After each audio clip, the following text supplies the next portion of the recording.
Eh, para analizar precisamente cuáles son las perspectivas que nos restan para este año y en lo que viene, hoy tenemos un invitado de lujo. Estará con nosotros Miguel Peirano, fue secretario de Industria, fue ministro de Economía brevemente en el año 2007. ¿Cuántos meses estuviste a cargo de la cartera? 7 meses como ministro de Economía y casi 3 años como secretario de Industria y Pyme.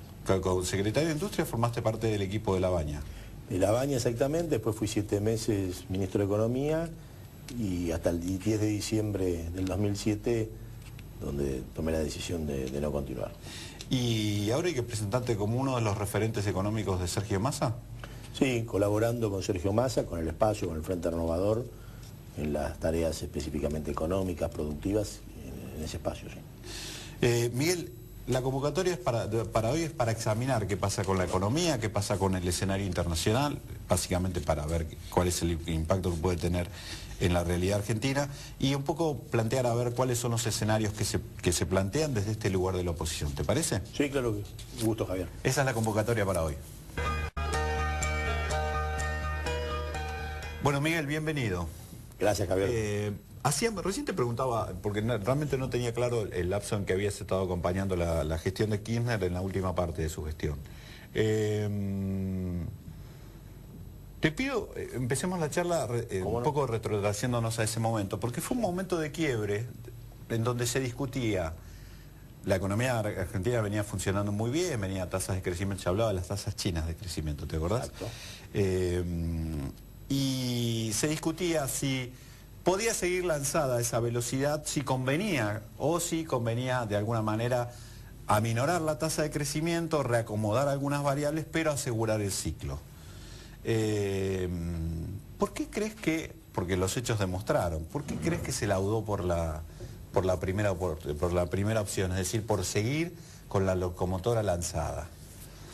Sí, era un momento, Javier, clave en las decisiones futuras.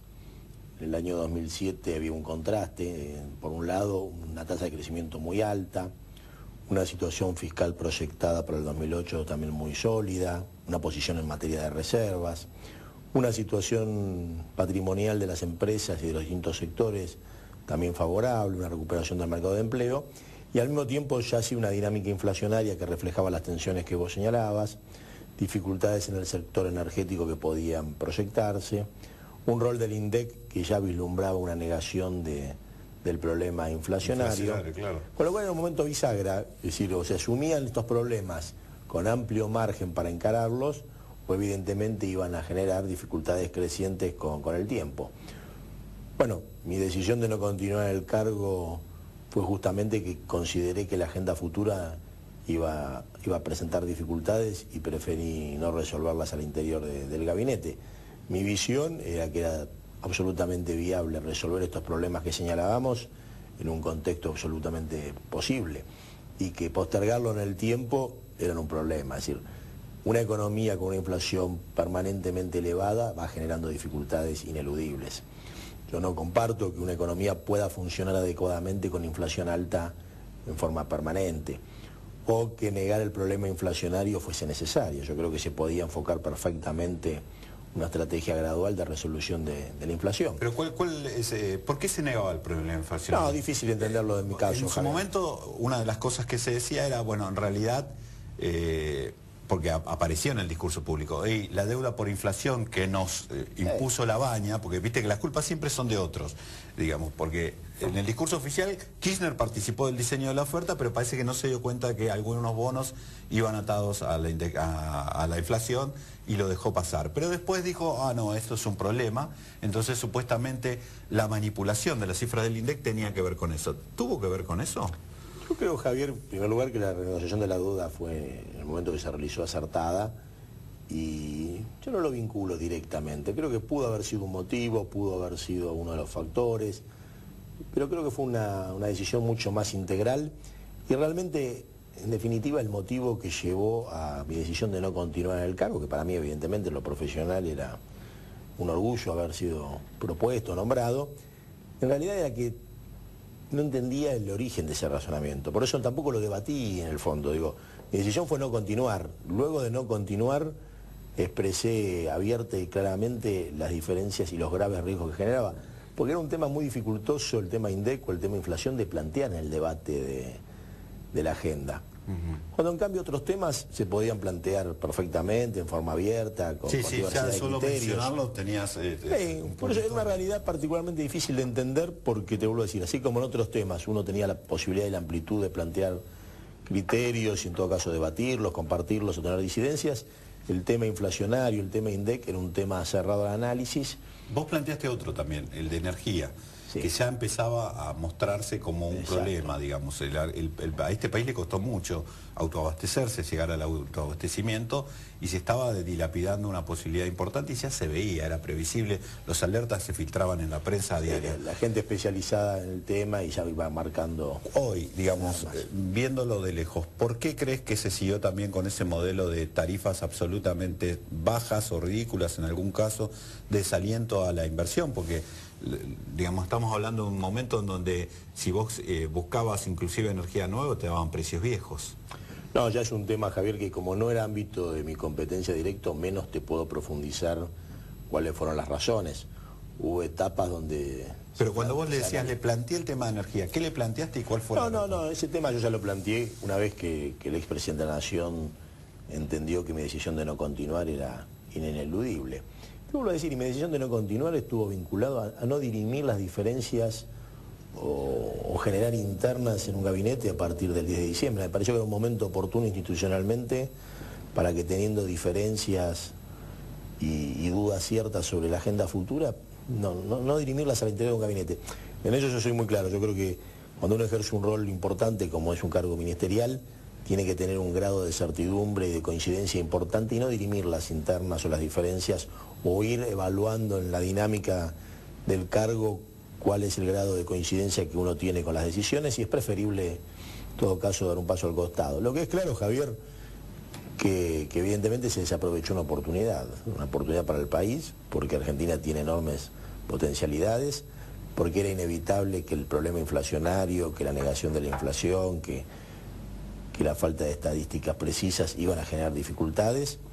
No eran temas tan complejos de resolver. Argentina había salido de una crisis muy difícil años antes. ¿Hay que plantearlo así en esos términos? Es decir, ¿ya la oportunidad está perdida? No, se perdió la oportunidad de avanzar y de capitalizar avances en los últimos años, para todo lo contrario.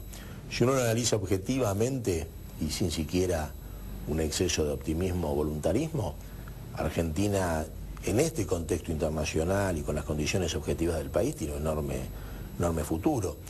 Y te digo, Javier, no solamente la visión que uno tiene conociendo en detalle todo el territorio y todos los sectores, inversores locales, inversiones internacionales, hoy observan a la Argentina con expectativa de inversión. Lo que no quiere decir que en muchos casos sean críticos de lo que está sucediendo. Pero Argentina, en primer lugar, no está enfrentando un escenario internacional que le resulte adverso. Déjame que te interrumpa, pero claro, cuando vos decís inversores institucionales, ¿eso te consta de tener contactos ahora que estás en tratativas? Sí, financieros. ¿Acompañaste a Sergio en el viaje al exterior? No, pero tuve gran cantidad de reuniones en el país y te vuelvo a decir, hay actores que evidentemente ven el corto plazo más dificultoso, otros que tienen una visión de más largo plazo y le dan menor importancia a la coyuntura. Pero en áreas como energía, en áreas como turismo, en áreas como la industria de la construcción, el propio sector industrial, la cadena agropecuaria, si cuando uno mira el escenario para Argentina, abre oportunidades. En primer lugar, porque los precios internacionales... Claro que hay oportunidades, pero las hemos perdido. Bueno, digo, vos marcabas lo agropecuario. Claro. Criticamos a la soja y vivimos de la soja y perdimos oportunidades donde podíamos tener valor agregado. Por ejemplo, la cuota Hilton. Argentina no cumple con la cuota Hilton, que es las exportaciones más calificadas o mejor pagas de carne desde hace años, y regalamos esa posición a Brasil, a Uruguay. Ni hablar del trigo, ni hablar de, digamos, tenemos esos problemas. Por eso que había un contraste muy nítido. Es decir, una realidad que presenta una agenda con dificultades que vos señalaste claramente, una agenda donde el tema inflacionario, el riesgo en materia de empleo, problemas sectoriales en materia de competitividad, dificultades en los niveles de reservas o tensiones cambiarias, una agenda que realmente es consecuencia de decisiones que se han adoptado en materia económica equivocadas.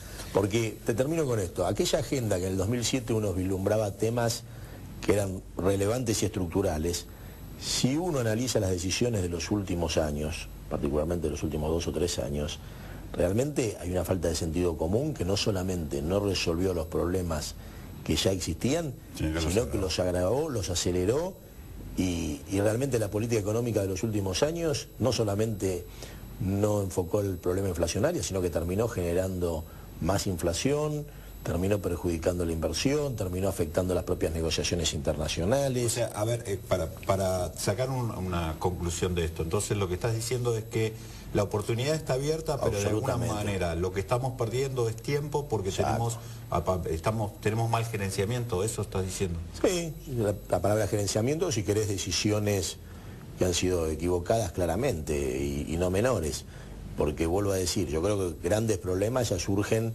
en ese momento que yo te señalo, de 2007. Pero luego la dinámica no solamente no corrige, sino que agrava temas centrales. Vamos a ir en el próximo bloque porque tengo que ir a un corte, vamos a revisar... trabajaste con la UIA mucho tiempo, ¿no? Exactamente, fui economista. O sea, ¿conocés en realidad el tejido de la industria argentina? Sí, sí, además hace más de 20 años que recorro todo el país y tengo relación directa no solamente con la UIA, sino con todas las cámaras industriales y con todas las cámaras sectoriales, agropecuarias. A la vuelta del corte te voy a preguntar básicamente eso, ¿cuánto de la industria depende, digamos, de insumos importados? ¿Cuánto aporta la restricción interna, que es un problema que Argentina recurrentemente cae? ¿Y qué se puede hacer para salir de ese problema de una buena vez? Está clarísimo. En el próximo bloque. Bueno.